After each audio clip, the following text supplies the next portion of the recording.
Hello everyone, this is Jason here to talk about what is quite probably the most anticipated shooter of 2009. And of course I'm talking about Modern Warfare 2 from Activision and Infinity Ward.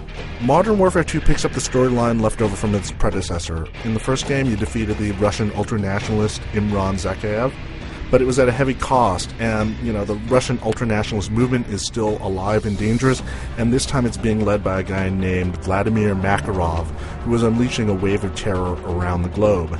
That's where you get to come in. Now if you played a Call of Duty game before, you get to switch between different characters. So far, Infinity Ward has only revealed one playable character. It's Sergeant Gary Sanderson, otherwise known as Roach, of the British SAS. Now, aside from the commercials that were shown during the NBA playoffs, the only real gameplay demo we've had comes from E3. The scene is where you see Roach and a buddy who must climb up a mountain in the middle of a blizzard to infiltrate a Russian airbase. Interestingly enough, Roach's buddy in that sequence is Soap McTavish, who was the character you played in the first Modern Warfare. So now Soap is a captain, and he's filling in that role that Captain Price played in the first game. Break's over, Roach. Let's go. Now, this Kazakhstan level is a nice example of how Modern Warfare 2 will kind of blend the series' trademark traditions with what's new. Of course, there are the cinematic moments that Infinity Ward is known for, like the audacious climb up the icy side of a mountain in the middle of a blizzard that's complete with a Hollywood-esque leap of faith. And then, of course, there are the intense set-piece battles with plenty of bad guys.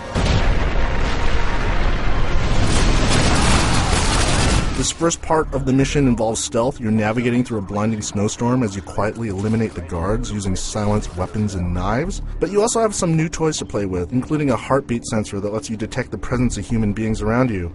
Now, you can go through this entire sequence kind of stealthily like the way you're supposed to, but the developers also say that you can try to run and gun your way through it.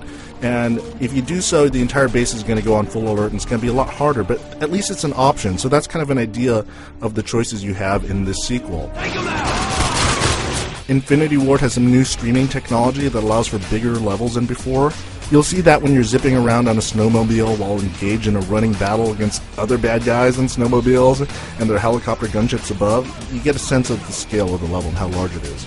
Now, if Modern Warfare had a weakness, it's in the way that enemies infinitely respawn until you hit an invisible tripwire. It's a pretty shallow and obvious gameplay mechanic that all the Call of Duty games have featured. Modern Warfare 2 is going to take steps to address that, though Infinity Ward is not giving out details as yet. What is clear is Infinity Ward's desire to make certain that you're not going to mistake Modern Warfare 2 with the first game. All too often when you see a sequel, there's usually an attempt to recycle as many assets as possible from the first game. That's really not the case here. Where the first game was all about dry desert environments, Modern Warfare 2 seems to be set everywhere but the desert. I mean, there's the aforementioned mountain level, there are the slums of Rio de Janeiro, there's some underwater scuba-based levels, and there's even some kind of medieval castle on a cliff near the sea. What is also certain is that we are in for a very long summer of wait. We can expect more details to come out in the coming months as we get closer to the game's November release. And you can expect Modern Warfare 2 to ship on the PC, the PlayStation 3, and the Xbox 360 on November 10th.